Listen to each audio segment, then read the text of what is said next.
Yeah, and also, let's be real.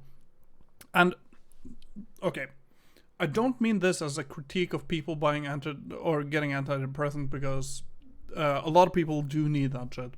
However, I think that there are a certain number of people that are, overprescription is actually a thing that is happening with certain medical things, medicines. So in some cases, however few they may be, there are people out there that do get prescribed medicine that they don't necessarily need. What if we decided to fulfill the needs of humans, animals, and nature rather than the market? What if we had democratic control over the economy, the means to decide which sectors of it to grow and which to downsize or even eliminate?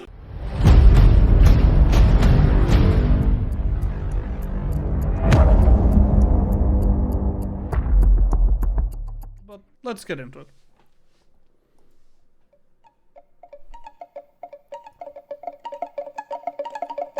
By the way, tell me if it's too loud. Oh, this is kind of like this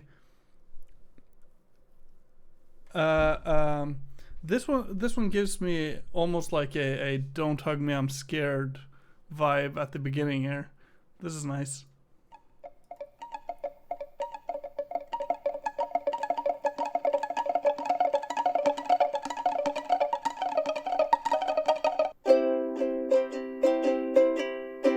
Oh, don't hug me, I'm scared. It's fucking phenomenal.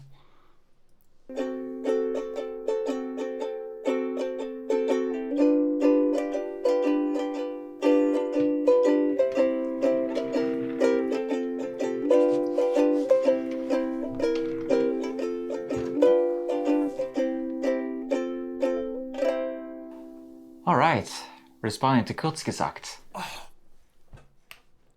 Can I just, before we start going into this video, I just want to point out how insane the difference from the first video to this, your first video to this one is.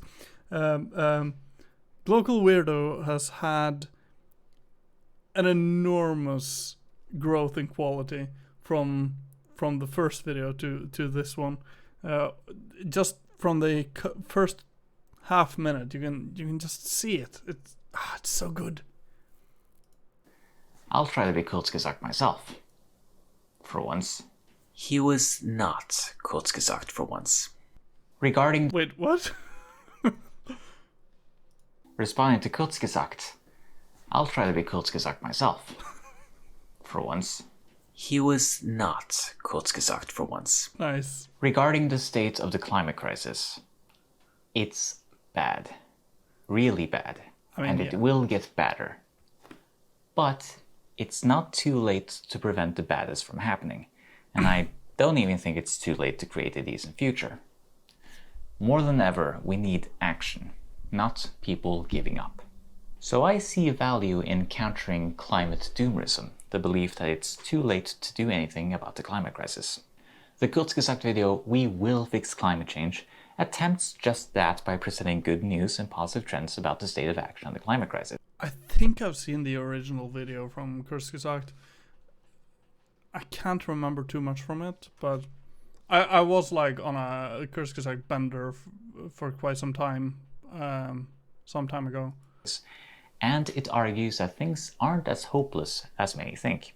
But though I hate to kill the good vibes, I do have criticisms about the best news of the video, that emissions are no longer necessarily coupled to economic growth. Yeah, no. To be brief and blunt, I think Kurzgesagt is overstating their case, overly committed to a clean growth narrative, and too reliant on the idea of decoupling, which a lot of research concludes isn't possible at the scale and speed we need. By the way, if you've already seen Bad Empanada's video response and are wondering if you should bother with this one, I will cover different ground than that video, so... Oh yeah, Bad Empanada is like a psychopath or something. The guy seems absolutely off his rockers. Please keep watching. I'm very interested to see what you have to say about the bad empanada, to be honest.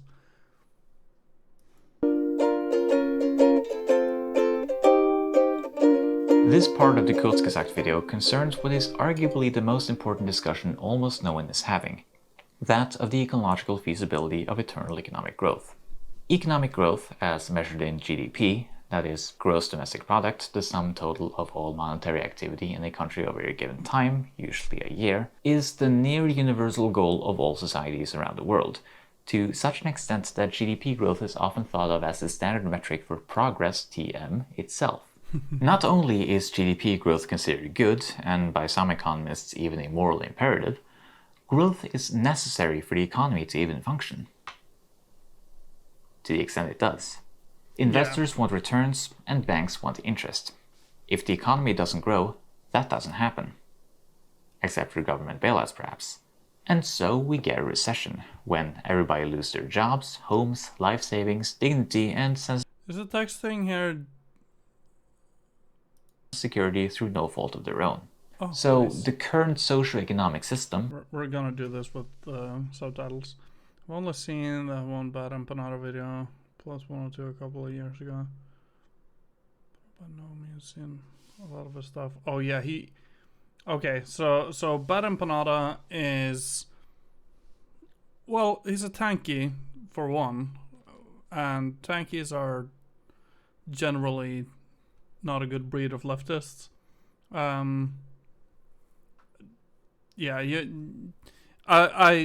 have little good to say about him. He seems like a very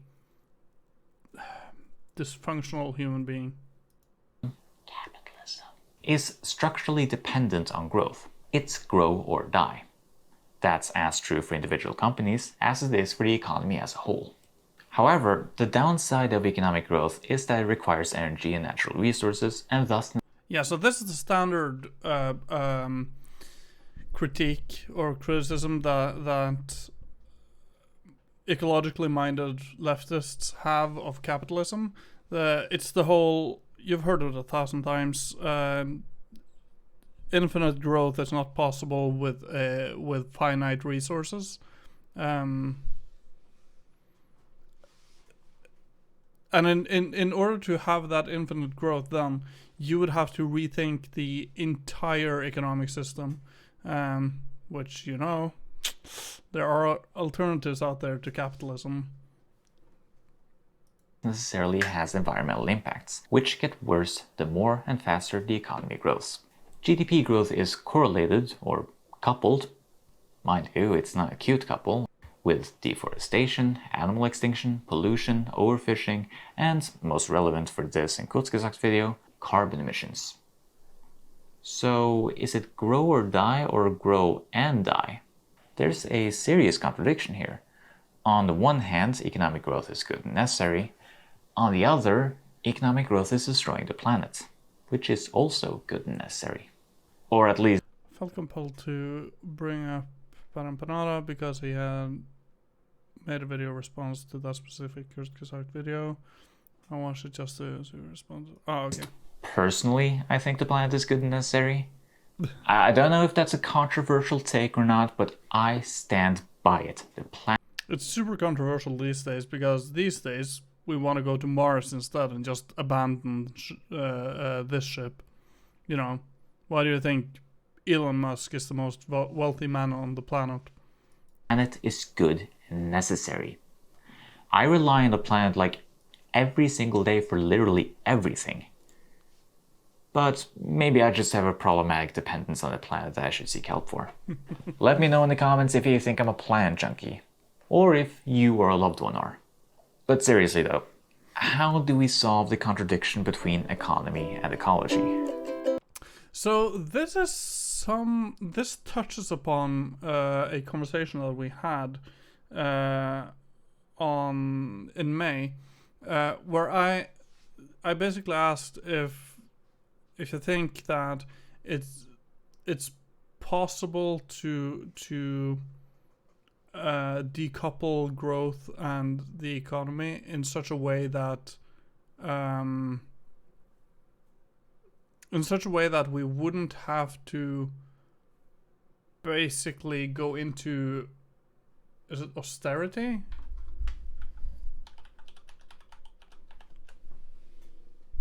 Yeah, austerity.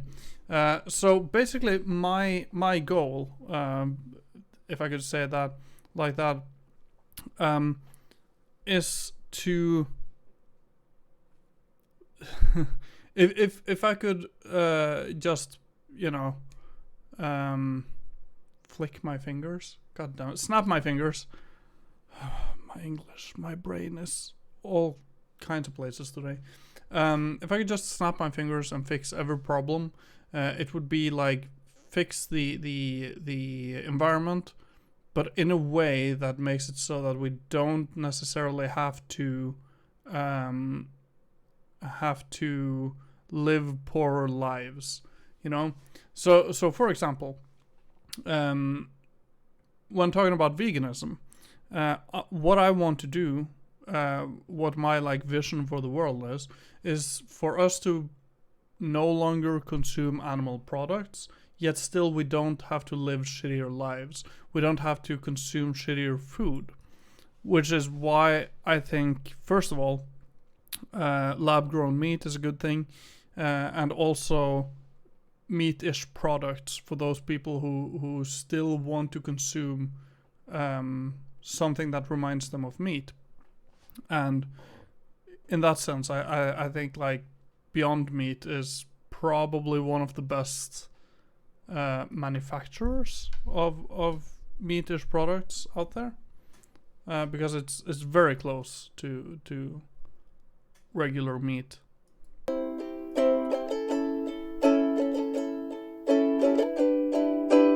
The most commonly proposed solution is green growth. The idea that through new technology, better energy and resource efficiency, dematerialization, switching from an industrial to a service-based economy, and just generally harnessing the wonders of innovation and the free market, we can continue to grow the economy while reducing the environmental impacts from growth. Oh, this sounds like a pipe dream. Counterintuitively, and conveniently for the powers that be, the solution to the problems created by economic growth is more economic growth. Just green this time. Kurzgesagt's video overall fits in with such a green growth narrative, with the solutions being mostly of a technological and or market-oriented kind.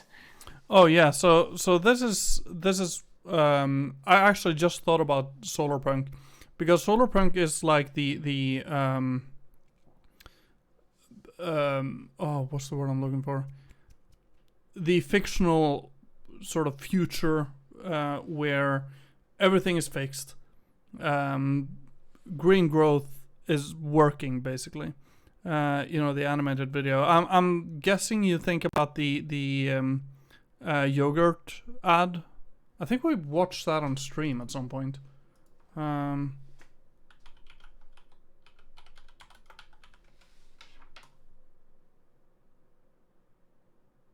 Yeah. This thing. Dear Alice,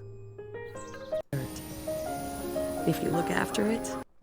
And the thing about this is it's a really nice vision, and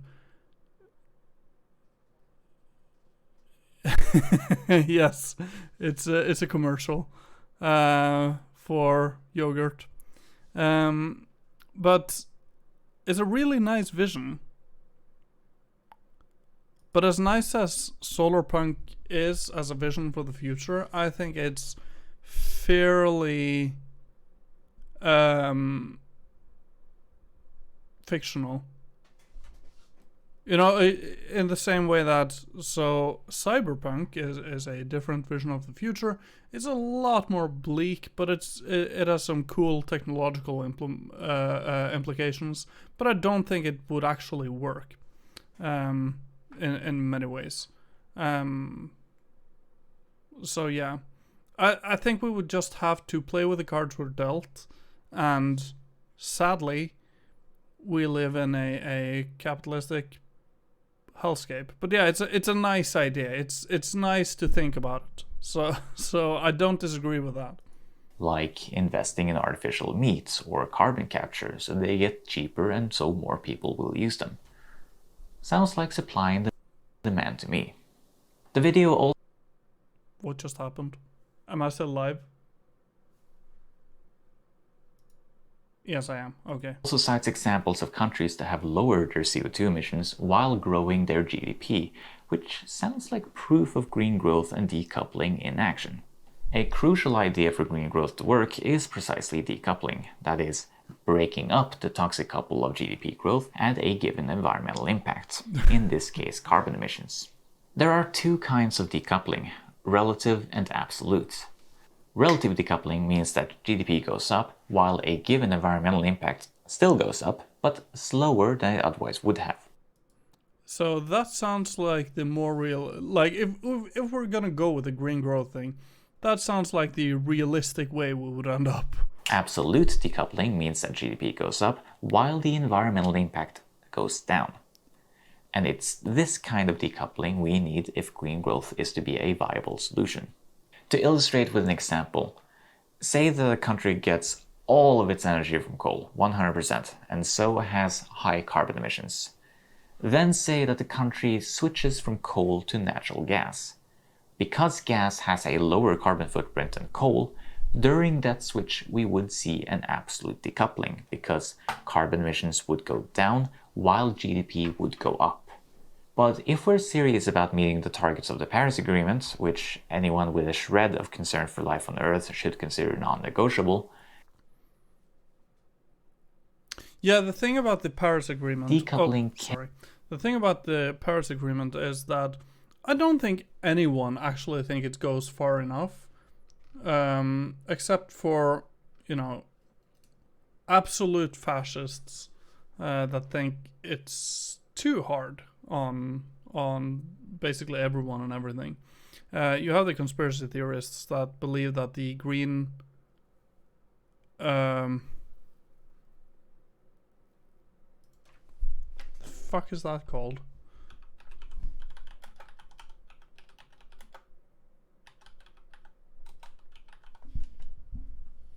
The green shift?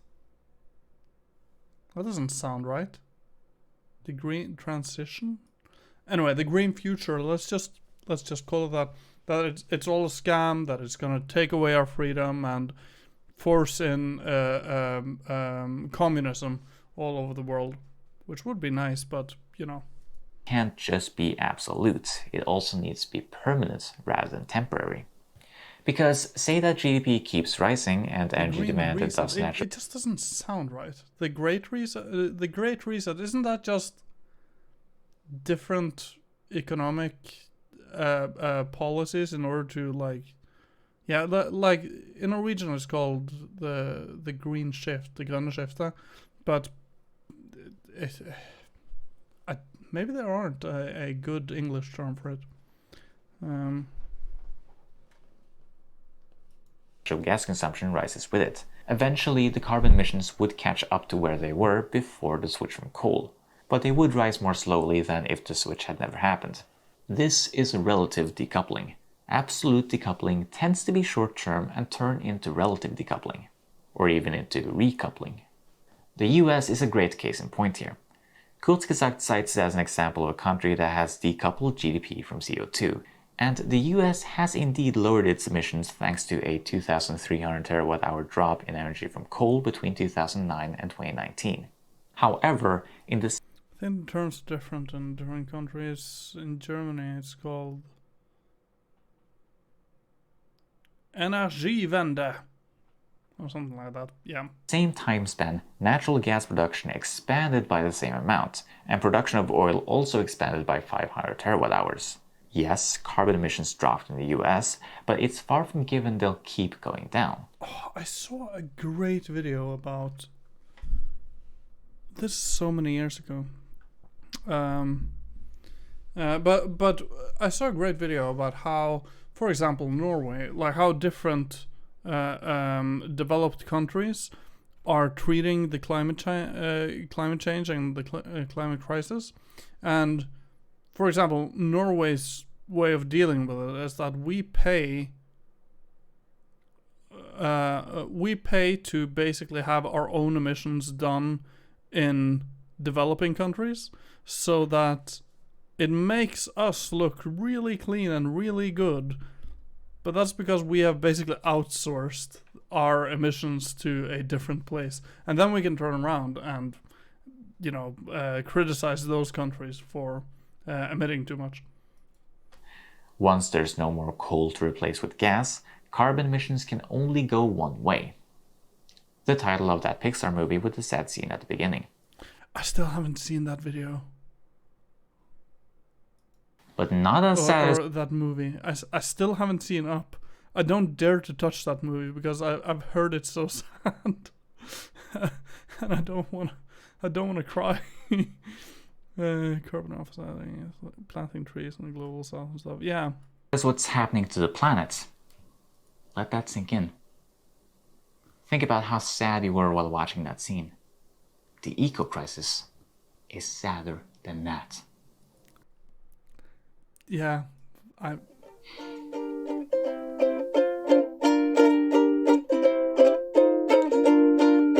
about renewables? Now, you might be going, Well, duh. Of course decoupling will only be temporary if you switch from one fossil fuel to another. That's why we need renewable energy. I thought you said you wouldn't have any more "don't hug me, I'm scared" moments in this video. I fully agree that we need an energy system run on 100% renewables, and we need it fast. But I am skeptical that the switch can happen fast enough for us to meet the targets of the Paris Agreement with green growth. Look at the US again. The capacity of solar and wind expanded by a combined 1,000 terawatt-hours between 2009 and 19, which is nice. But overall energy consumption grew by 1,300 terawatt-hours. Renewables didn't even cover new energy demand in the US. Wait, what? I need to see this again. I'm not sure I'm following what you're saying here. Nice. But overall energy consumption grew by 1,300 terawatt-hours. But doesn't that mean that... Oh, that's consumption. Okay, yeah, I'm a dum-dum. Renewables didn't even cover new energy demand in the US. It's a similar story worldwide. Energy consumption grew by almost 30,000 terawatt-hours between 2009 and 2019, while renewables of all kinds grew by only around 7,000 terawatt-hours. The sad truth is that renewables have so far not replaced a single kilowatt-hour of fossil energy. At most, you could argue that the renewables prevented some fossil energy from being used, but that's not good enough. I hope you come up with some solutions in this video. Still, Kurzgesagt make the point that... Because right now, you are not fulfilling your promise of not doomering us. This is... currently, this is very much doomer pilling me. GDP and CO2 are still decoupling in their example countries, even when you take imported goods into account. So, what's up with that? My guess is that this has much to do with China and the US, the two biggest manufacturing countries in the world, moving away from coal and towards oil and gas. That at least explains why CO2 emissions leveled off in 2015 and 16 before rising again. But not before green growth enthusiasts got hyped up about the possibility that we were about to... I'm wondering from where the 1,300 kilowatt hours come from. Yeah, it's probably just that more people live in the... I don't know. I don't know. More businesses being started. To see peak carbon and global decoupling. Sure, some individual countries have replaced much of their fossil fuels with renewables, and granted, the development and rollout of solar and wind has exceeded all expectations. And I'm certain they'll expand even more in the near future. Yeah, it's all crypto. That's worth celebrating. But the question is, will this switch happen fast enough to limit warming to 1.5 or 2 degrees centigrade? And more importantly for the prospects of green growth, will this happen while still growing the world's GDP?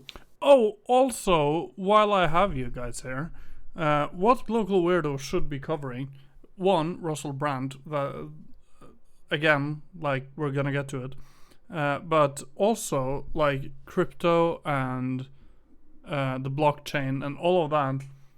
That's fucking perfect for one of your videos. You might say, we just haven't tried hard enough because of vested interest in corrupt politicians. Indeed, Kurzgesagt states something to that effect in their sources. Many experts argue that decoupling is currently only possible with great effort. So what if we tried our absolute possible best? Even then it doesn't look good. I've never understood that. When people are going like, oh yeah, we need to do this and we need to give it our best. Like, I don't know what give it our best actually means, and for the sake of like a conversation that goes into the details, doing our best doesn't actually mean shit. We need to have specific policies that actually addresses the environmental crisis that we are standing in front of, that we are facing. I mean, I have to minimize it.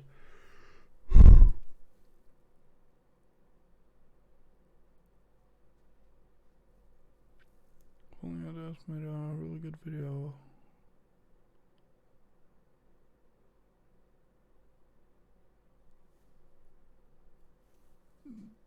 No, but you don't have to top it. You're just... I just think that it would be really in your ballpark to actually talk about that, seeing as your channel is mainly focused on economic and ecological issues.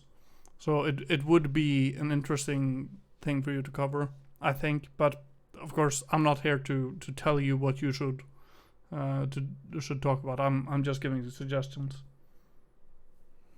Jason Hickel and Georges Kallis cite some numbers in their paper, Is Green Growth Possible? Assuming 3% GDP growth a year, starting in 2020. Okay, so I'm not smart enough to update the math here, so just pretend we're back in 2020. I know, it's dramatic. Calm down. Breathe. It's okay.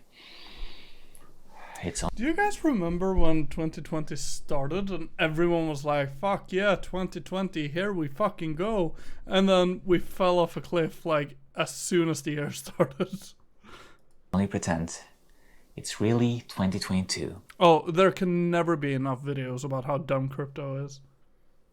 I actually have like 100 kroner, Norwegian kroner or something invested in crypto, just in case it pops off. Again, with one of the lesser cryptocurrencies, but it's like I don't have any expectation of it to do so, and I fucking hate the crypto bro shit. People that think that they know about economics because they bought Bitcoin back in like 2015, and then they got lucky for it to blow up. They have no idea what they're doing. But yeah, that's a bit of a tangent. The pandemic is not over. Have you read all of these books? Or are you like in the process of reading all of them?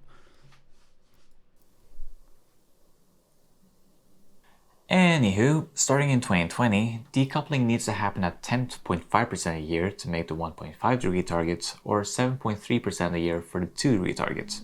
Again, assuming 3% GDP growth a year, which is considered a good growth rate. If we assume 2.1% GDP growth a year, which is more in line with the actual growth rates in the recent decades, decoupling needs to be at 9.6% for 1.5 degrees and 6.4% for 2 degrees. However, empirical models suggest that we cannot decouple at more than 3 to 4% a year. So even if we try our very best, making the targets in the Paris Agreement might not be possible if we insist on growing GDP. And this only concerns decoupling GDP from CO2. Renewable tech like solar panels, wind turbines, and batteries require a lot of minerals. And it's not a given that we have enough of them. So to give a sort of really layman explanation about why we can't keep growing our GDP if we want to actually save the environment. So GDP, gross domestic product, is basically a measure of how much income a country has, right? So that income has to come from somewhere, which means in order to grow the GDP, you also have to grow the production of certain commodities, which means that production goes usually has emissions tied to it, which goes against the goal of cutting emissions. So in order to grow the GDP, you also kind of have to grow emissions. Now, decoupling is the idea that you could be able to sort of separate those two, that you could be able to grow the economy, and increase production, and yet still manage to cut the emissions. And ways of doing that is, of course, making production more effective when it comes to how much you need to produce, or how much energy you need to produce products and whatnot. That's the one I can think of off the top of my head. But this is hard and it's very advanced, and my brain is not really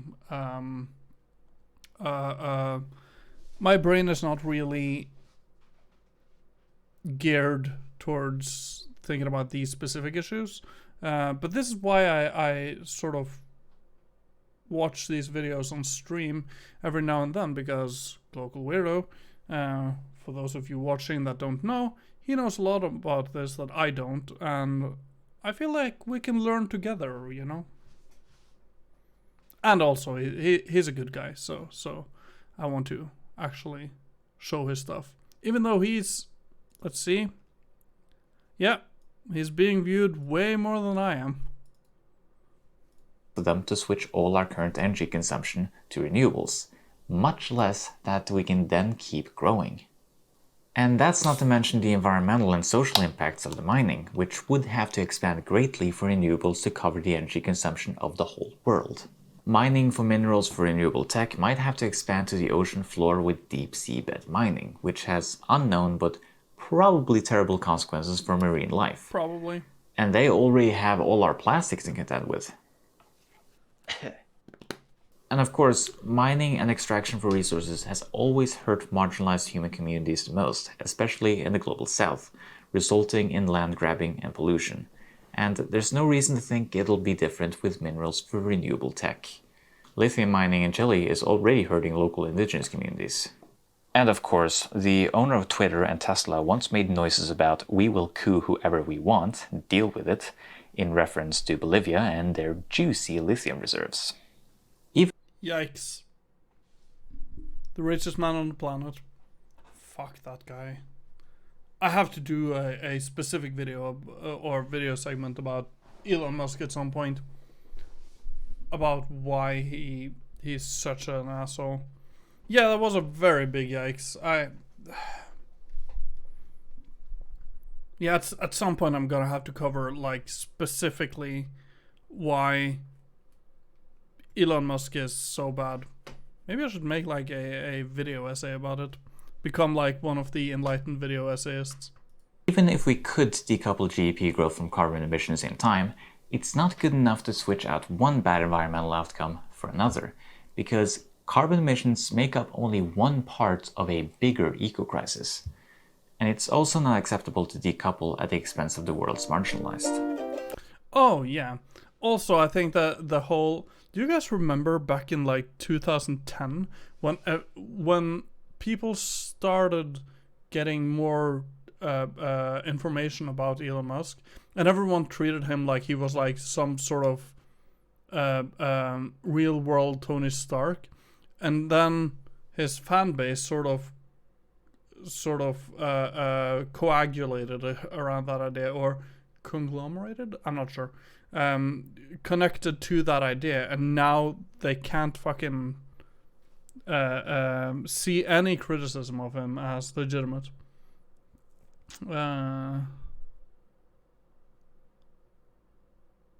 He doesn't own Twitter anymore. Well, he never managed to own Twitter. He backed out of the deal, and now Twitter is suing him, and they're saying like, oh yeah, you have to actually buy us now. So that's funny. Start your business with Peter Thiel. Oh yeah. Oh god. Aww, bumblebees. And what kind of energy we use isn't the only aspect to decoupling. There's also, as I mentioned, gains in energy and resource efficiency, dematerialization, and switching to services rather than production. But there are logical problems with all of them because the economy has to grow forever. And so if decoupling is to be sustained, technology needs to become more efficient forever. Dematerialization needs to go on forever. And services, which also has a material footprint, needs to become more energy and resource efficient forever. Saying forever so many times in a row makes this sound absurd, but that is what the logic of green growth requires. And I haven't even mentioned rebound effects yet, i.e. when efficiency gains are used to fuel even more growth, so that savings eventually lead to greater overall use. Because if something gets more energy and resource efficient, it also gets cheaper, all else being equal. So why not use more of it? Or use the money you save on other polluting activities? How do you prevent the winning from going up and the spinning? Kurzgesagt themselves... Is that a term... Is that a saying in English? Or is that just a Norwegian thing? ...actually bring up this exact point and the limits to technological efficiency in their video on climate doom. Curious that they missed that in this video, since rebound effects are very relevant when talking about the feasibility of the... Yeah, so this is the problem with Kurzgesagt. Kurzgesagt is generally quite good on many things, especially if you just want to get like oh, okay, yeah. It's a genuine good source of like small bits of information, but it's like fun fact sized. And the problem with fun fact sized bits of information is that a lot of the information needed to get the entire picture, to get the whole context, gets lost. And so some of the things that they say might just be straight up wrong or even contradictory to previous sayings. So a good example of this is that there was a book that came out. Let's see if I...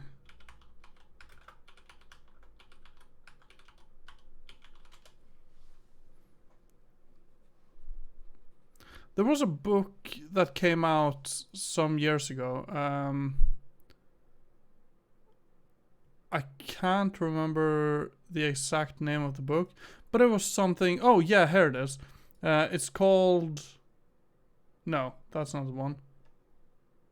I think the book was called, like, How Many Testicles Did Hitler Have? Or something to that effect. Oh, yeah, here it is. Hvor mange testikler had Adolf? How many testicles did Adolf have? And one of the fun facts in the book, because it's just a list of fun facts, and one of the fun facts is that he had 3, and one of them is that he only had 1. And both of these are in the same book. And that's sort of the danger with, like, a catalog of fun facts, essentially. And it's a bit the same thing with Kurzgesagt. Generally, they're quite good if you just want some, like, surface level information. But once you start diving deeper into it, you sort of realize that a lot of things are missed or misrepresented in their videos. So yeah. Coupling. Mind you, I'm not saying no to renewables or more efficient technology. I'm skeptical of the merits of a service-based economy. I think the economy should be centered around... Oh yeah, those books are super dumb. ...care work, but that's not important now. The point I'm making is that in an economy predicated on eternal growth, it's silly to think that we can run away from our ecological problems by making everything more and more efficient forever. Green growth advocates need to perform some astounding mental gymnastics to get around the commonsensical idea that you cannot have eternal economic growth on a planet with finite resources. Now, it's worth pointing out that in Kurzgesagt's video, their excitement for decoupling is qualified. Emissions are no longer necessarily coupled to economic growth. And like I already mentioned, in their sources, Kurzgesagt state that many experts argue that decoupling is currently only possible with great effort. I'd put that more strongly. Many experts argue that it's not possible at all. The consensus on decoupling is that it's not happening at the scale and speed necessary to meet even the more lenient targets of the Paris Agreement. And it's unlikely it will. If you don't take my word for it, well done you critical thinker you, not taking some random internet weirdo at their word. I usually take you at your word, but that's just how it is. Point you to no less than 3 meta-studies on this issue, including the one that Kurzgesagt cites in their sources. These are all open access and I highly recommend you read them. After you finish this video, of course. Links in the doobly-doo. Here are some highlights though, first from the already mentioned... It said something like symmetrical faces are seen as more breathable, or something like that in their video about beauty. I started talking about post-war modernist architecture as a bad thing. Huh. We're gonna have to go over some of the videos at some point. But the whole symmetrical thing, I've heard that before. I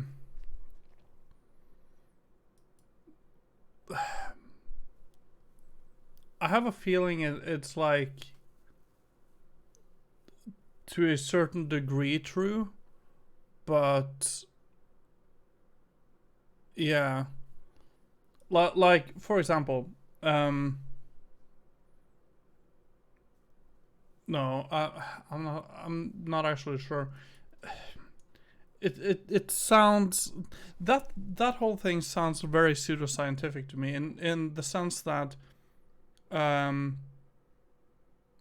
just the wording breathable. Yeah, but it's the same, like stuff like that sounds very pseudoscientific to me in the same way that have you ever seen like body language experts talk about like, oh yeah, and then he was sitting like this and then he was looking up there and those things mean this and this, and that has always struck me as like super pseudoscientific, and it's very weird whenever I remember I saw the Johnny Depp Amber Heard trial, and there were a bunch of like body language experts on YouTube giving their 2 cents.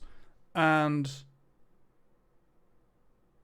yeah, for example, and the true crime pods, that's a different story I in some ways I think, but like body language experts in and of itself, and the same thing with like handwriting experts, I think that's also been largely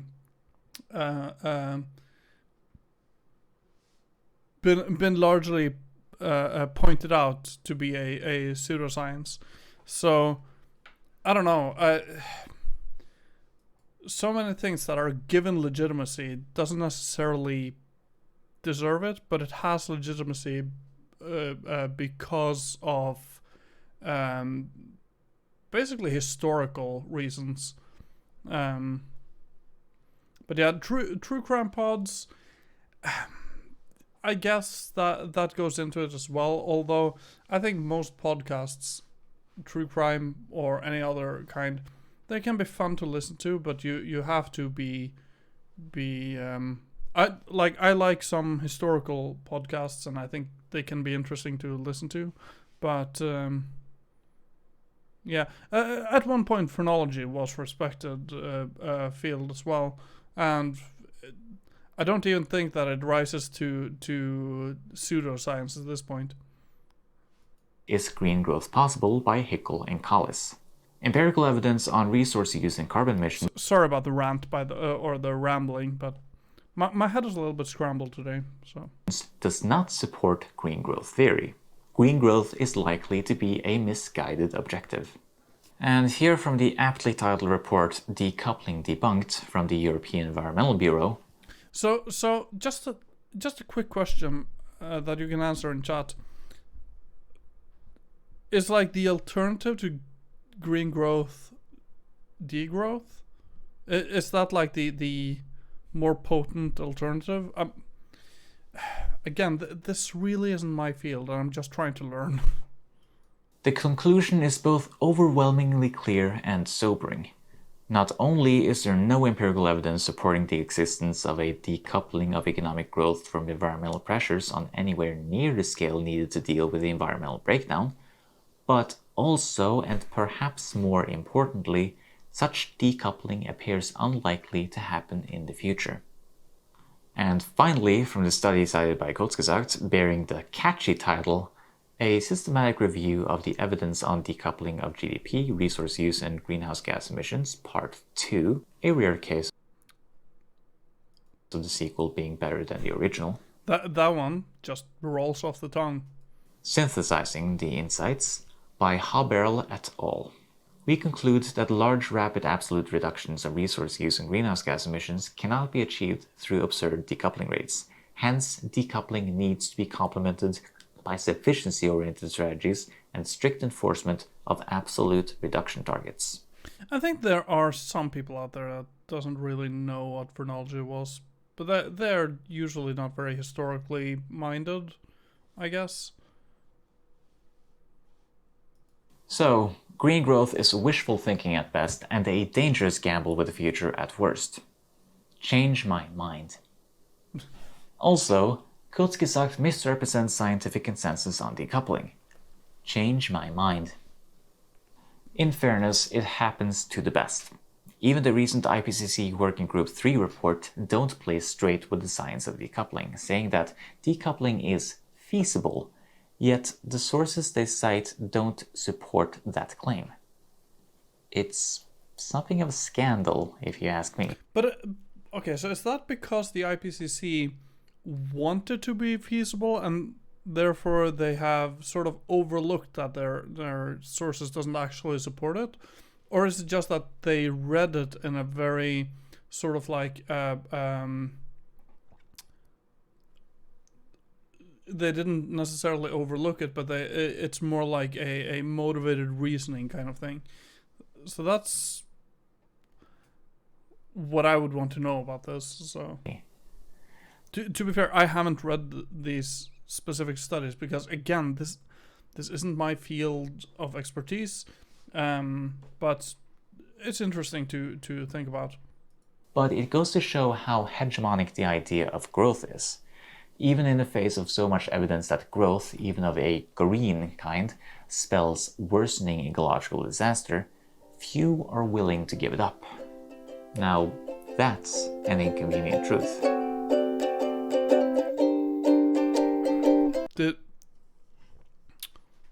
Did Gore pay you to say that?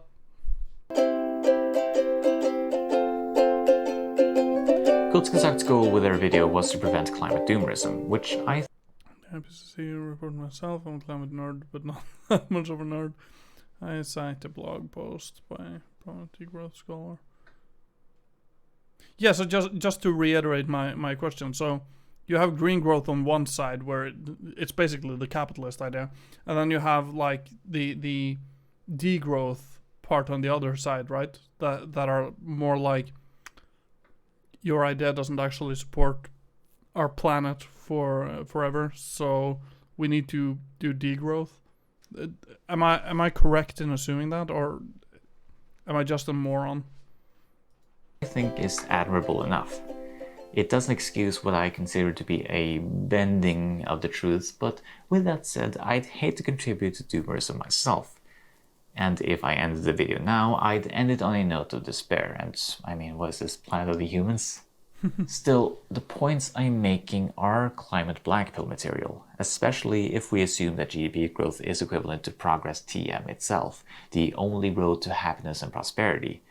Or at the very least, just a brute fact of economic life that you have to accept. There is no alternative. But what if those assumptions weren't true?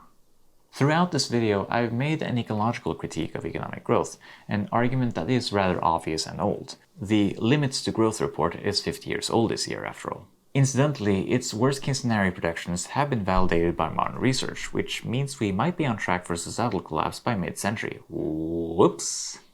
To me, the ecological argument alone debunks the idea of GDP equals progress TM. Over half of all wildlife has disappeared since the 1970s, 1 million species are facing extinction, a fifth of the Amazon rainforest is gone, by 2050 we'll probably have more plastic than fish in the ocean, insect populations, including pollinators around the world, are in decline, they're already pollinating crops by hand in parts of China. We're looking at a future with more hunger, several hundred million, if not over a billion climate Can you fucking stop blackpilling me? Oh my fucking god. Refugees, more extreme weather events, and there's a 50-50 chance the world will temporarily hit 1.5 degrees within the next 5 years. Is this progress? Care to comment, Steven Pinker? I mean, I guess it's progress in some way. But the ecological critique of economic growth isn't the only one around. There's a social critique as well, arguing that GDP growth isn't just bad for the planet, it's not really good for people either. Because GDP is a flawed measure of a country's economic and social well-being, because it only counts monetary activity. So things happening outside the market isn't included. And since both good and bad things cost money, GDP counts both good and bad outcomes as growth. $1 million Okay, so here we go. Let's get into the positive things. worth of wheat counts as much as $1 million worth of poop emoji floats. GDP goes up when people spend money on antidepressants or on gas for a car that will be... Yeah, so this is basically what I was mentioning earlier, that GDP is just a measure of how much is a nation able to produce. So it doesn't matter what it produces, everything that a nation produces or that are produced inside of a nation will make the nation's GDP go up. So it could be anything from, you know, sunshine and flowers. We produce a lot of sunshine and flowers, or oil and gas, or toys made by little children. So all of that contributes to the GDP going up. Maybe not sunshine and flowers to some degree, but the point is, like you're trying to say here, I'm guessing, GDP doesn't actually measure whether or not what's produced is, first of all, good or bad for the environment, and it doesn't take into the account what is produced, if it's ethically produced, or if it's going to help people, or if it's going to harm people. So GDP is actually kind of like the what's the word I'm looking for?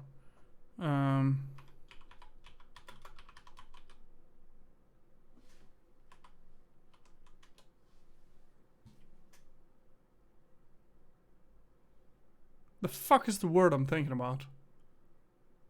I was talking about this the last time I streamed, I think.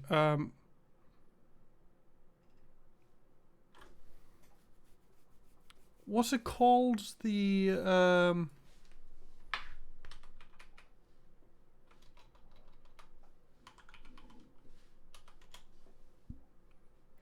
BMI. There you go. GDP is like the BMI of growth. So on growth in general, growth, we should specify growth of what? Yeah, growth of our large penises. And also, is it good for the society that we produce, say, another TV? Do we need it? Yeah, that's actually one thing that I'm thinking of. Like, at some point, our technology should be good enough to not necessarily produce new versions of it. So for an example, they abused it. So for an example, a lot of countries now are investing a lot of money into F-35. Is that the airplane? F-35. Yes, the F-35. Whereas technically the F-16 should be more than good enough to do warfare with. So did we ever technically need F-35? Like in general for the planet? For the planet? I would argue no, but you know, the weapon races makes that sort of thing happen. Inventor of GDP measurement himself, Simon Kuznets, after that, warned that it's an inexact measurement. He warned economists and politicians not to abuse it. Neither. They did abuse it. The F-35 is a money pit, and it's too far gone to stop. Yeah, exactly. The F-34. Wait, is that... I know you're joking, but F-34 is like fuel, right? Yeah. You Norwegian bought it. Yeah, well. Our war capabilities are not exactly something to be proud of in Norway these days anyway, so it's fine, but yeah. I don't know plane models. I think F-16 was the previous model, and then F-35 is like the updated super ultra Megatron edition or something. I'm not an expert on this either. I am talking about a lot of things that I'm not an expert on today, so. Stuck in traffic, or on unsustainably grown food at the supermarket, or on cleaning up an oil spill, or on weapons for a war.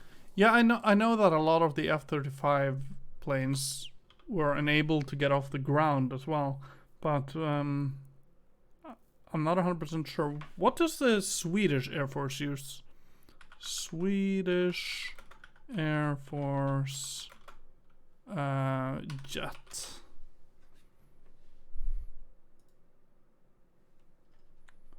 Svenska flygvapnet.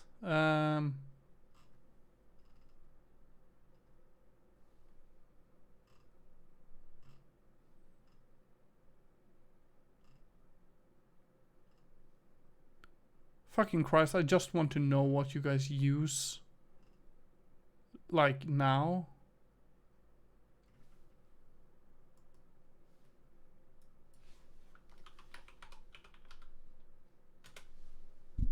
Oh. The Sub-39 Gripen.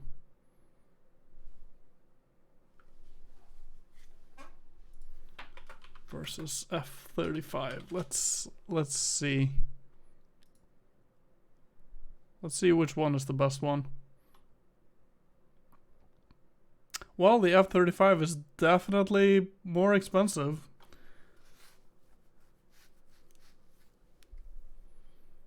The F-35 is a little bit better armed.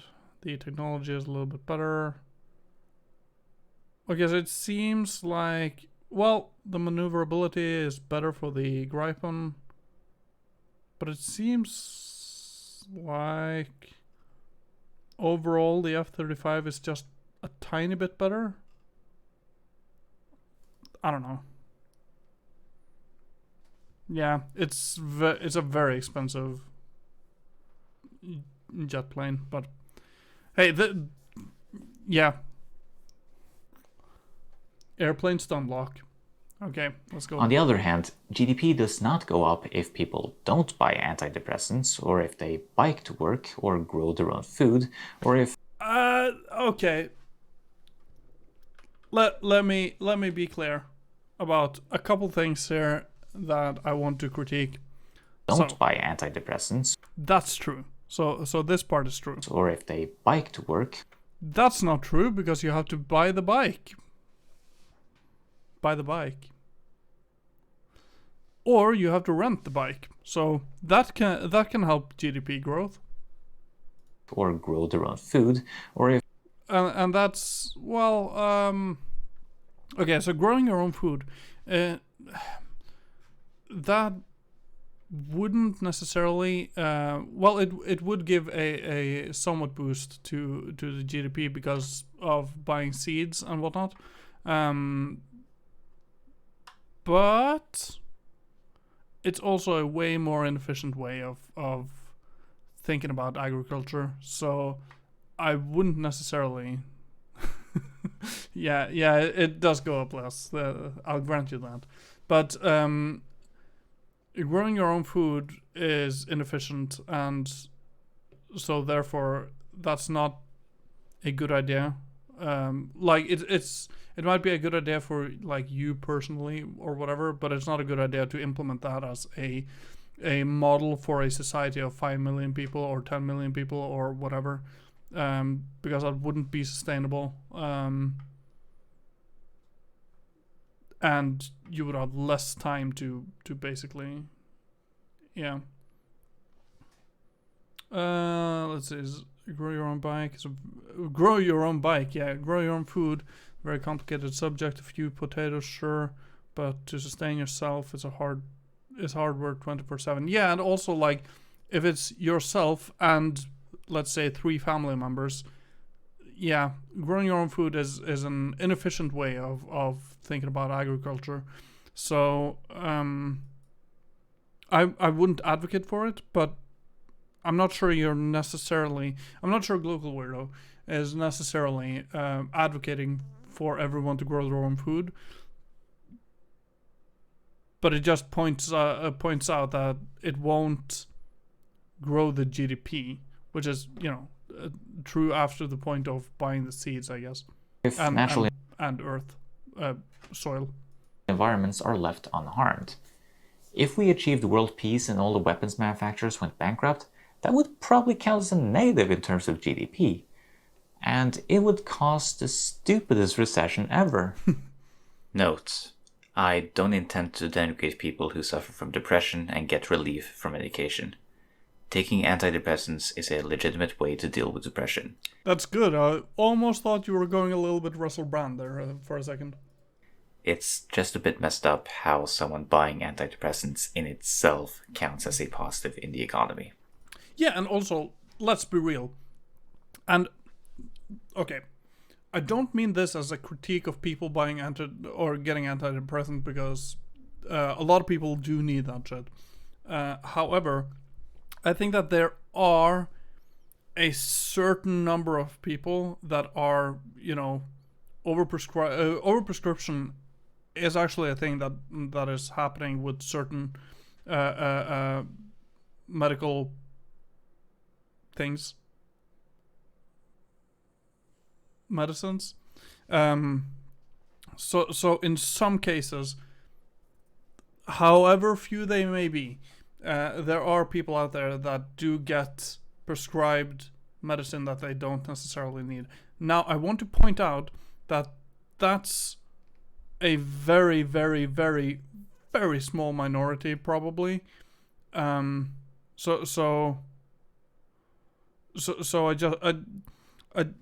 however, if those people that don't technically need the specific medicines that they are prescribed don't get that, then they won't grow the GDP in that sense. With that said, I don't know how small that number is. It's probably very low. Most people that get antidepressants need it, and I don't want anyone, if anyone ever watches this, to think that I'm going after them personally, because I'm not. And I'm not saying that we should stop prescribing antidepressants, because we shouldn't stop doing that. It's a very necessary component of a lot of people's lives. So yeah, I just want to be a little bit responsible in the way that I make the point, because I do feel like I see like Joe Rogan types doing like, oh yeah, they're overprescribed. A lot of people just need to go out and take a run or take a jog or whatever, and that's not as true as he wants it to be, I think. But yeah. But there are like some people, like even if it's just one person that get prescribed something that they shouldn't get, then that's one person that doesn't necessarily have to contribute to the growth of the GDP through medicine they don't need. And very for things like urban agriculture. Oh, I agree with that. Community gardens, yep. Form of collective agriculture. I think there are ways of growing one's own food in cooperation with other. Oh yeah, okay. So I agree with you on that point. So yeah, I just hear a lot of people doing the whole, oh yeah, you should just grow your own food back in your own backyard or whatever, and that's very inefficient way of thinking of food distribution. So the relationship between GDP per capita and well-being is tenuous at best. How high a country's GDP is tells us little about stuff like inequality, life expectancy, health, civil rights, political corruption, and the like. And past a certain point, more GDP growth doesn't improve people's lives. But do you know what would improve people's lives? The planet not being on fire. Insert pawn shop meme going, sorry, the best we can do is carbon trading.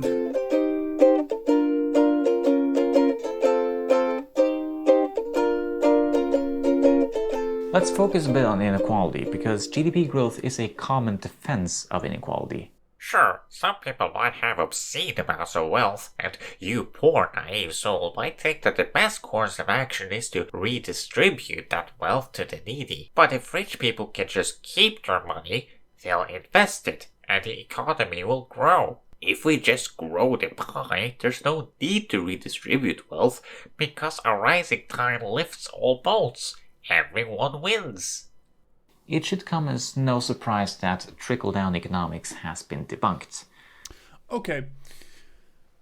The rising tide lifts all boats thing is a bit of a difficult argument to have, because in some ways that's true. So an example of this would be, for example, China. China is a terrible, terrible country where, it's near totalitarian, and it's a developing country for sure. However, or is it seen as a developing country? Is China a developing country?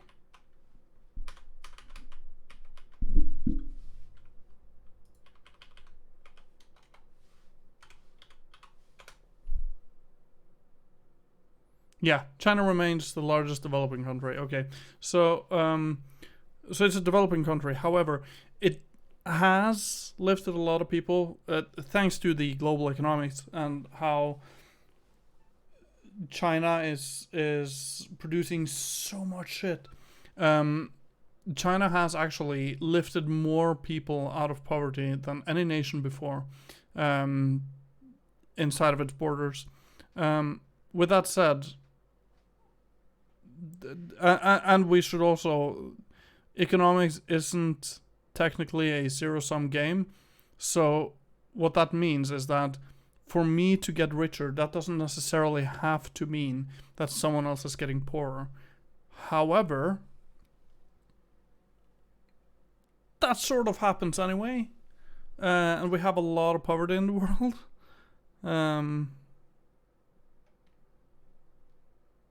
Oh no, we are watching Chris etc's video. He is Glocal Weirdo, which is why I've been addressing him personally, because if we didn't, I would just say he and them instead of you. But it's a good thing to be drunk on a Monday. Yeah, and like I said when we started the video, like his video quality. Let's just do this for a sec. So he hasn't a lot of videos out there, but the quality change from this one 2 years ago and to this one 1 month ago is enormous. Oh, we're getting to you guys. It's absolutely enormous. Oh God, there you are. I'm still on vacation. Fuck, I wish I was still on vacation.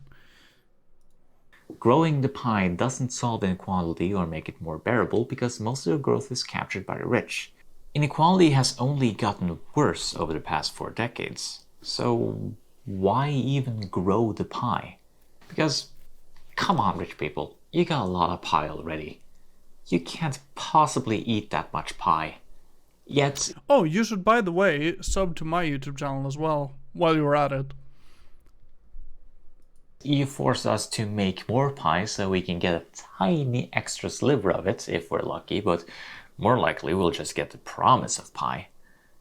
Seriously, you got so much pie. Hand over the pie, asshole. Growth cannot bring an end to inequality because inequality... Go sub to my channel as well. You have to. Inequality itself fuels growth. To grow the economy, you don't just need energy and resources, you also need labor. Cheap labor. And there's no more tried and true way of forcing people to work jobs they hate for low wages than the credible threat of starvation and homelessness. That's literally a centuries-old strategy. We've seen it with enclosure, colonialism, odious debt, privatization, in short, robbing people of the commons and forcing them into wage labor and market economy.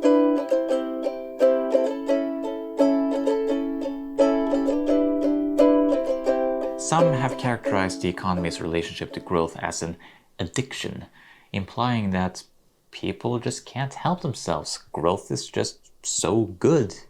But saying the economy is addicted to growth is like saying a fish is addicted to water, or that a human is addicted to a healthy biosphere. Alright. Says the planet junkie. The economy as it currently functions has to grow. There is a growth imperative. We have no choice. We are forced by the structure of the economy to make it grow. Doesn't that strike you as tyrannical? As totalitarian? To me, it's a clear example of how humanity is serving the economy rather than the other way around. We aren't the masters of the economy. It is the master of us. Wait.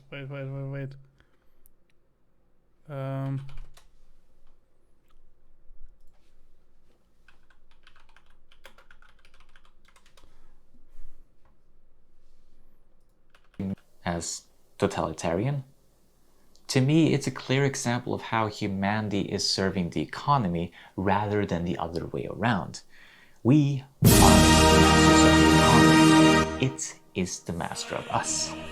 Regardless of how much of a growth enthusiast you are, even if you disagree with everything else I've said in this video, and if that's the case, I sincerely thank you for sticking around this long. Wouldn't you agree that it would be better if we could choose growth rather than be forced into growth? Wouldn't that be a better system, one with more choice? Isn't freedom to choose supposed to be one of the virtues of this system? You know, to choose the color of one's tie and all?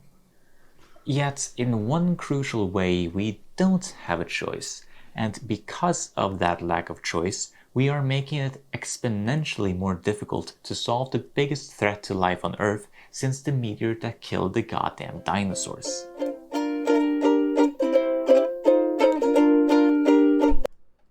You better get into the fucking degrowth part now. Kurzgesagt says in their video that we need to fundamentally change our industrial system, which sounds radical, but it's not radical enough. This demand fits in with the flawed idea of green growth present in the rest of the video. No, we need to go deeper and fundamentally change how the socioeconomic system itself works, because green growth won't save us. So what if we changed a thing or two? What if we made the system not dependent on growth? What if we decided to fulfill the needs of humans, animals, and nature rather than the market? What if we had democratic control over the economy?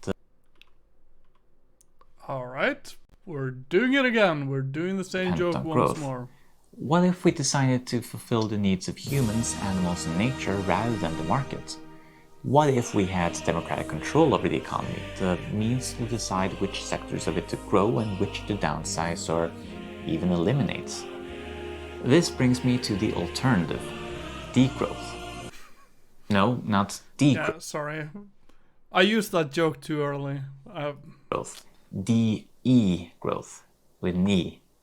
Degrowth is a movement and school of thought that aims at bringing about a planned reduction in material and energy use to solve the eco-crisis in a globally just and equitable way that improves people's quality of life. Well, most people. The billionaires might get pissed at the maximum wage and wealth policies, but who cares about them? They hoard pie. The goal of degrowth is to transition the world to a socio-economic system that isn't structurally dependent on growth and which provides a decent standard of living to all without wrecking the planet. A system centered around commons, care work, sharing economies, and democratic control. Degrowth policy proposals include reducing the work week, universal basic income, job guarantee programs, banning planned obsolescence, regulating or banning advertising, eliminating artificial scarcities of all kinds. So I thought some communists don't like degrowth. Oh yeah, 100%. Which is like, okay, so let's go over this. Okay. Universal basic income. Wait. Commons, care work, sharing economies, and democratic control. So let's see. Planned reduction in energy and resource use, based. Ecological balance, okay. A bit vague, but sure. Just and equitable, improved quality of life. Commons. Wait. Let's go provides through a this whole decent thing. standard of living to all without wrecking the planet. A system centered around commons, care work, sharing economies, and democratic control. So this is all things that a socialist should be very much in favor of. I'm not 100% sure what you mean by commons, but yeah. Degrowth policy proposals include reducing the work week, universal basic income, job guarantee programs, banning planned obsolescence, regulating or banning advertising, eliminating artificial scarcities of all kinds, and expanding public service. So this too is like, it's great stuff. So the problem with some of these things is that if we take a look at some of these things inside of the capitalist system that we live under today, some of these things would be broken on impact, basically, or broken on arrival. So, for example, UBI, owning land and resources. Okay, get you. So UBI would be broken on impact if it was to be implemented inside of the capitalistic system that we live under today. So, for an example of this would be, let's say that, and we would have to regulate some parts of the market in order to make that work. Reducing work week is something that is easily done inside of a capitalistic system because that's just policy. But UBI, let's take a look at that for 1 sec. So let's say system as is right now, we implement UBI. What's to stop landlords from just saying that, oh, okay, so you get a UBI of, let's say, let's just say that everyone gets a UBI of $1,000 a month, just to pull something out of our hats. So what's to stop a landlord from then saying, oh, that means I'm going to turn up rent by $700 a month because you can afford it, and you will even be be left with more than you had initially. But now you have to pay $700 more in rent just because the UBI was implemented. And that is actually going to make it harder for you to live, even if you have more to spend, because your buying power would be lessened, most likely.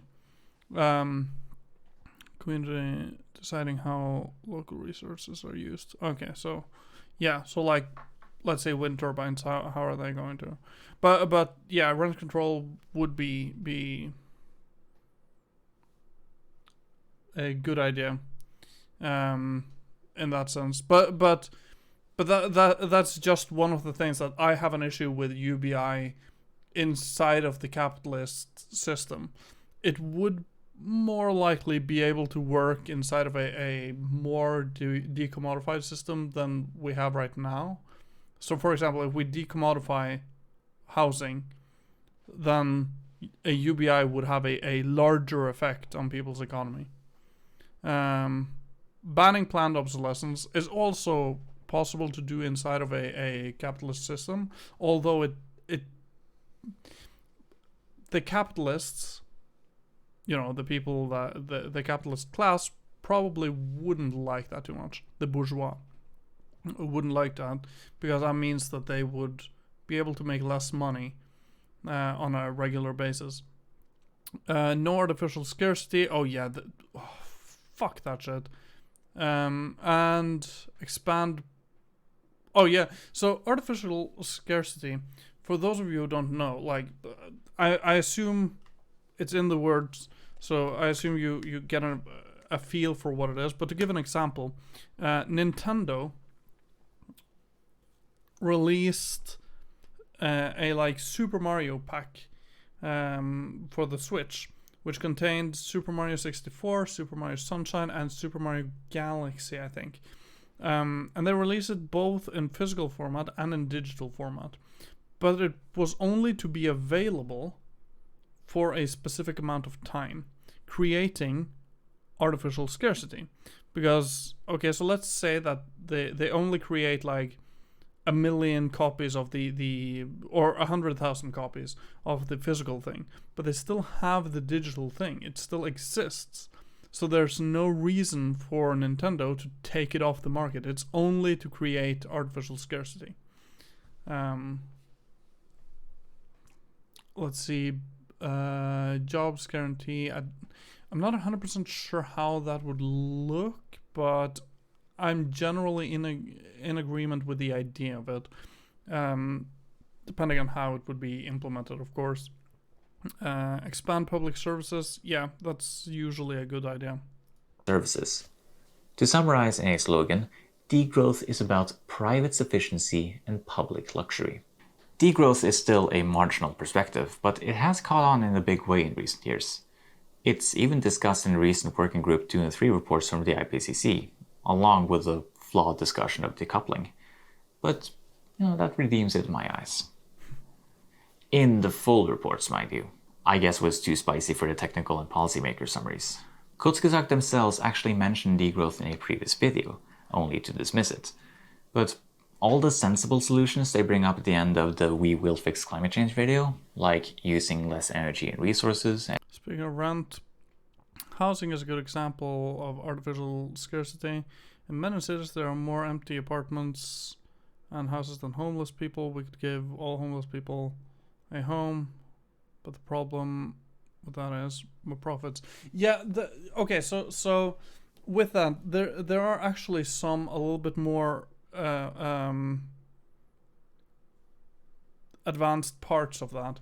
But I generally agree. And if there's a problem, we could always build more. But especially inside of a city, Jesus Christ. But parts of the problem, parts of why there are more free houses, or why there are more empty houses or empty apartments than homeless people, is that when people move around, if I move somewhere, that's going to create an empty apartment here, that doesn't necessarily mean that this apartment is just free for anyone to take. It would still have to. It will still be filled by the next person who moves there. And since people are moving, there will also always be some places that are empty for a period of time. But with that said, if we took a look at all of the available places that weren't going to be filled, and we see that we would have still, let's say, a couple hundred homeless people in a big city. After that, again, you can just expand. You can build more. And in cities across the United States, you have places like Detroit, where a lot of houses or buildings are empty because there are no longer possibilities of having a business going there because of like car manufacturing leaving the city and whatnot. And those could be repurposed to become like decommodified housing, for example. Hello there, Lopez. Welcome to today's stream. Happy to see you. Bunch of property owned by rich people as investments. Oh yeah, definitely, 100%. So I'm not saying that this isn't a point. I'm just saying that the point is a little bit more tricky than maybe some socialists or some left-leaning people want it to be, but it's not something that can't be solved. So that's just my point, that in order to have the discussion about these specific issues like housing, for example, we need to be a little bit more careful in the way that we address them, because sometimes lefties especially have a tendency to present a oversimplified version of reality, where it's like, oh, we have more houses than we have homeless people, therefore those people could just move in there. But some places are just empty for the time being, and they are about to be filled or whatever. So we need to just take that into account, is what I'm saying. And basically just present a more holistic picture of what the situation is. And also we need to, like I said, present it as, oh, okay, so there aren't necessarily enough empty houses to get rid of homelessness. Well, in that case, we can just build up something, or we can repurpose some buildings that aren't necessarily in use today. So there are ways even around that. And making products more durable and repairable would be easier to achieve if we liberated ourselves from the growth imperative. You might say, this is impossible to achieve. It'll be difficult, certainly, because degrowth goes against the interests of the powerful. But you know what's really impossible? Green growth. You might say, this is different and scary. Big social changes can be scary. But you know what's even scarier? The planet burning to a crisp and billions of people dying in the process. And working minimum wage all the while, just to add insult to injury. Yeah, and that's also a thing that I feel like leftists have a good grasp on, that is that when the climate crisis really sets into high gear, could you imagine all of the people that would have to become climate refugees? Like, it's easy to think, to sit in Norway or Canada or the United States in a good city and think that, oh, well, refugee crisis back in 2015, was it? Or whatever. Well, we weren't really affected by it in that much of a sense, but that will change or London or whatever. Like, we weren't really affected by it that much. We didn't really see it that much. So, we're well adjusted to something like that. But keep in mind, whenever the climate change kicks into high gear, and suddenly millions of people have to become climate refugees, suddenly we're gonna have to live a lot tighter than we are right now, and that also goes for places like Norway and Sweden and Denmark and Canada and the UK and whatever. You might still be committed to the growth equals prosperity mindset and say, it'll ruin people's quality of life. well, isn't it already ruined? Isn't life under this exploitative, destructive... Okay, so the whole... So that's basically... It'll ruin people's quality of life. It will ruin people's quality of life. And I see where you're going here with saying that, well, people's quality of life is already shit in so many cases. And I agree with that. However, I don't think that's the most effective way of addressing it. What we need to is to find a way to do basically degrowth without lowering the quality of life. And I think that's the challenge that I've posed to you before, and the challenge that I don't necessarily see a solution to right now. However, the good thing about it is that I'm not necessarily the person that is supposed to find the solution to it, because I do think that the solution is out there somewhere, or that it's something that we can make. Because like I said earlier, with a lot of these things, austerity is a very unpopular idea. It's something that Europeans have a bigger culture of living with than Americans, for example. However, I don't think it's a very good idea to present it in a way that it's like... In some ways, it's like, okay, so maybe you will have to not get iPhone 14 or whatever, but that's just a small part of it.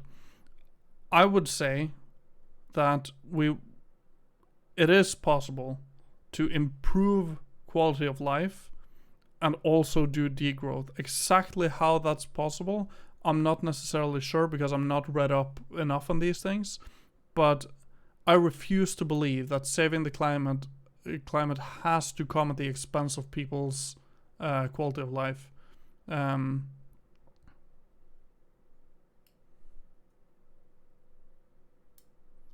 Felt like I had to address the quality of life thing with UBI and stuff. It's a good idea to ensure that people's quality of life stays relatively the same.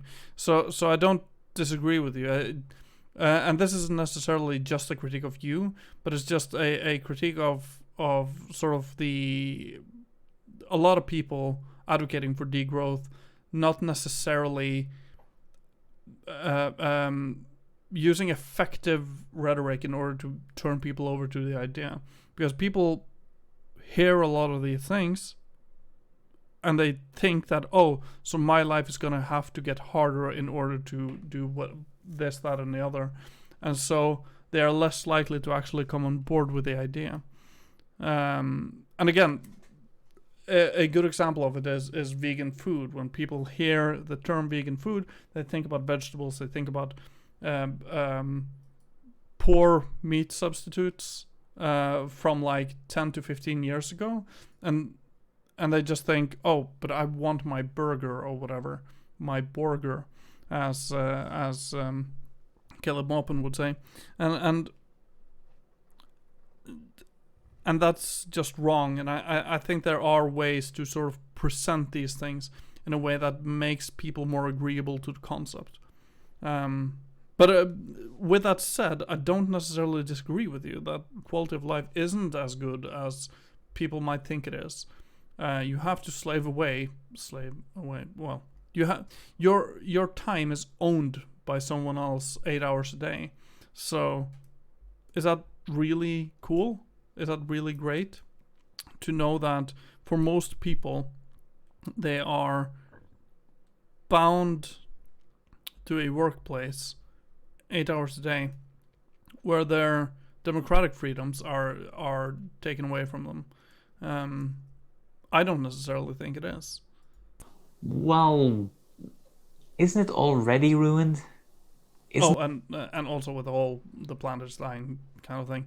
I would rather have a lower quality of life than no life at all. So there's that as well. Isn't life under this exploitative, destructive, restrictive system already terrible?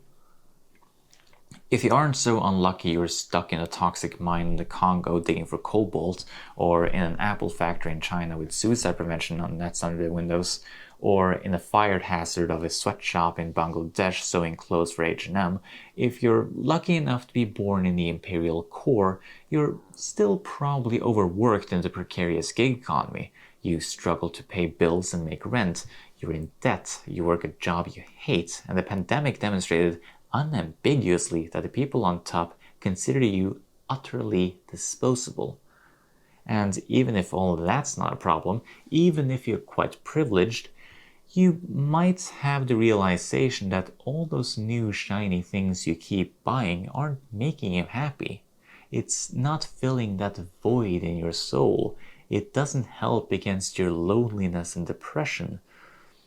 Maybe it's just making you feel guilty over the exploitation you know you're partaking in through your consumption. Or maybe you have that deep sense of dread over the future, over how your old age will look like, and over how your children's lives will be. Or perhaps you think that you maybe shouldn't even have children because... Hello there, Bim. Welcome. I'm so happy that you're here. ...of how terrible... That sounded super insincere. I actually mean it. I'm very happy to see you in chat. ...the future is looking. Because although you try not to think about it, the knowledge of the awful state of the planet is always there, like a background noise you try to tune out, but you can never quite forget about it, no matter how much pie you hoard. So we're watching Glocal Weirdo, Will Green Growth Save the World? And I think at this point in the video, we're almost at the end of it, we have basically decided that green growth will not save the world. Degrowth is the way to go. Even though I do have some issues with it, I think degrowth is generally a better idea. But I would like to learn more about it in the future as well. Notes. The monologue could imply that only privileged and rich people care about the climate crisis, which is obviously not true. Surveys in the US show that low-income and non-white populations care the most about the environment, and global surveys reveal that countries in the global south are most concerned about the climate crisis, which... Well, Bim, you don't have to be afraid. I'm not ending stream just yet. We still have 2 more videos to go over, so you're in for a ride. Makes total sense as they're the most affected by it. But the fact that there's a market for luxury doomsday bunkers clearly show that even rich people suffer a certain kind of eco-anxiety, even if they respond to it in the most rich person way possible. I'd argue life is... Hey, I noticed that you filmed this video with a camera. Aren't you like super hypocritical? Think of all the slave labor that has gone into making your camera for you. And all of those books, they're probably not made in an environmentally friendly way. It's shitty for pretty much everyone, no matter your class. There are different levels of shittiness, to be sure. Some are only up to their knees in shit, others have it up to their necks. But we're all standing in shit. The people defending the system saying... This reminds me of a text from, let's see, Peggy Seeger. Oh, Peggy is spelled differently. Song of Choice. Let's see. Let's go with the lyrics and let's see if I can find the specific part.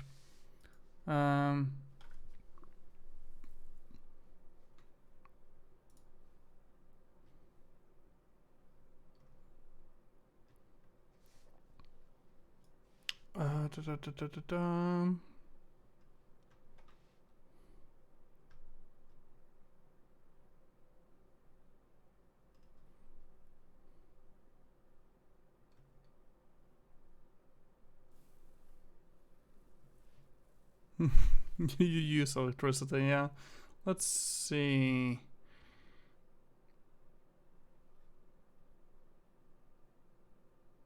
Yeah, here it goes. Today you may earn a living wage, tomorrow you may be on the dole.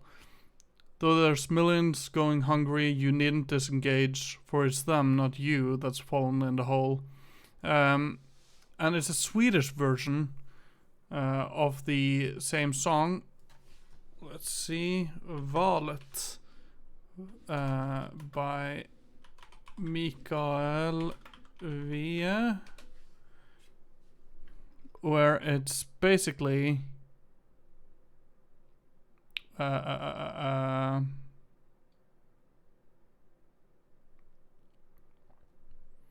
millions that are starving in the world outside is only a little bit lower down in the same hole.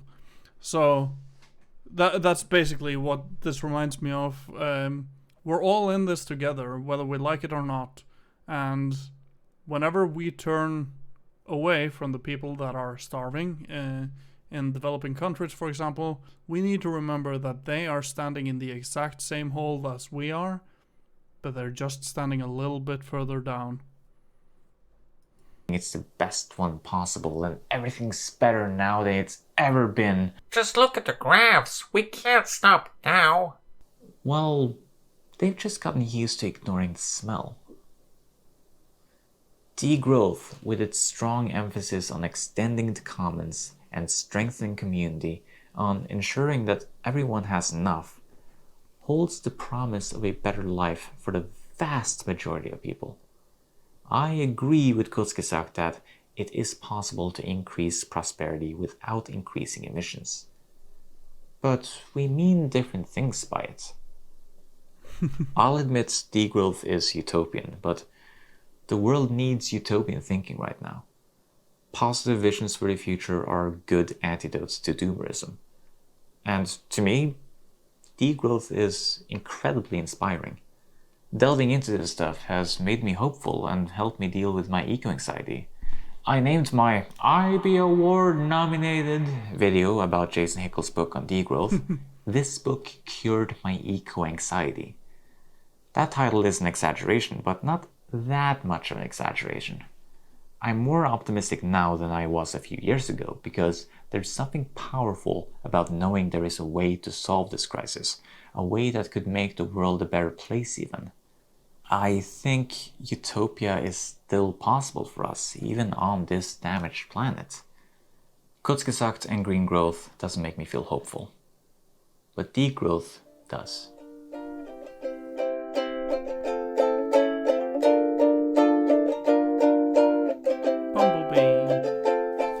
Thank you for watching.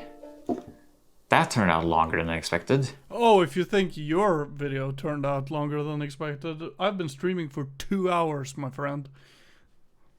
This video, I was saying to myself when I left for Germany that, oh, I need to start making shorter video segments. That was not Kurzgesagt at all. It happens every time. That's why it takes me so long to make these videos. Anyway, to learn more about degrowth, check out my video about it. And also check out our Changing Climate's video on degrowth. I also highly recommend Jason Hickel's book, as well as the more recent book, The Future is Degrowth, a guide to a world beyond, by Matthias Schmelzer, Andrea Vetter, and Aaron Van Sintian. I hope I pronounced those names sort of correctly. This last book is more comprehensive than Hickel's. It provides a good overview of the development and different strands of degrowth, the different lines of growth critique, the debates within the degrowth movement, as well as... Hey, Chris.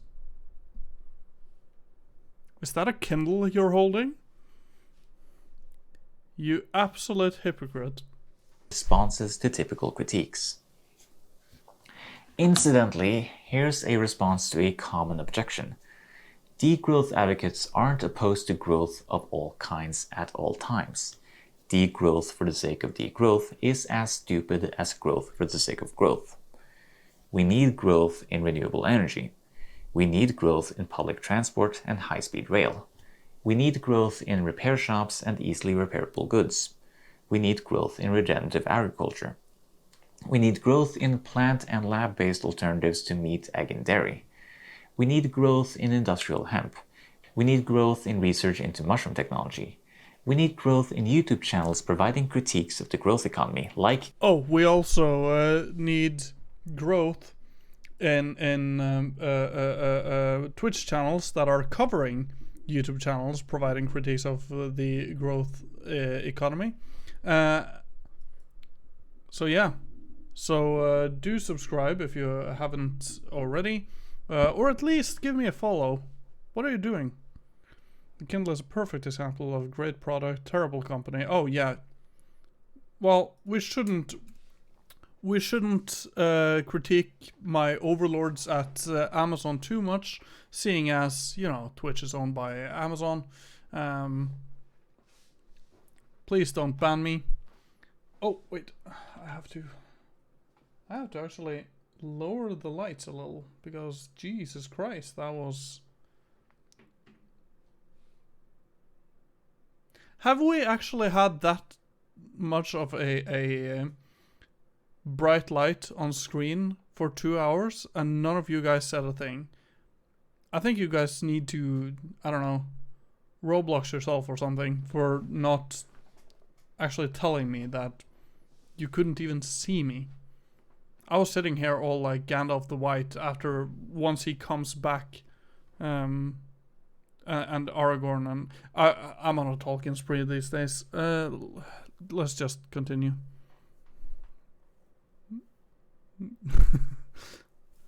Comment and subscribe. The point is that growth should be a choice, something open to democratic deliberation. And I don't agree. When it comes to my channel, it shouldn't be a choice to follow my channel. Please do. Considered in light of ecological realities, which is why I think degrowth complements eco-socialism. Have a great day, everyone.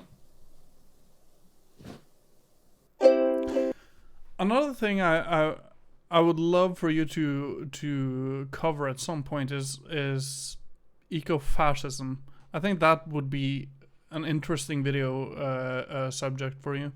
So now I'm just throwing out all of the things that I want you to cover in a video. I'm a true Stalinist authoritarian. Yeah, absolutely. So yeah, I would love to see you cover eco-fascism. Russell Brand, you need to debunk that guy, because more people watch you than me. And what was the last thing? Eco-fashion. Nice. What's the last thing I said you should cover? Chat? What did I tell him to cover? Easter egg at the end of your video. Let's go see.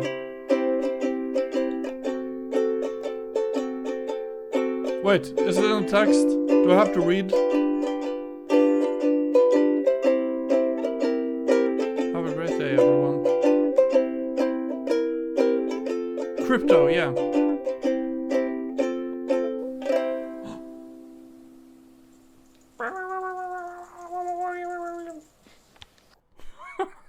Nice, nice. That's beautiful. But yeah. But eco-fascism would absolutely be interesting. Have you seen videos like this? No. Oh, never mind. This was your video.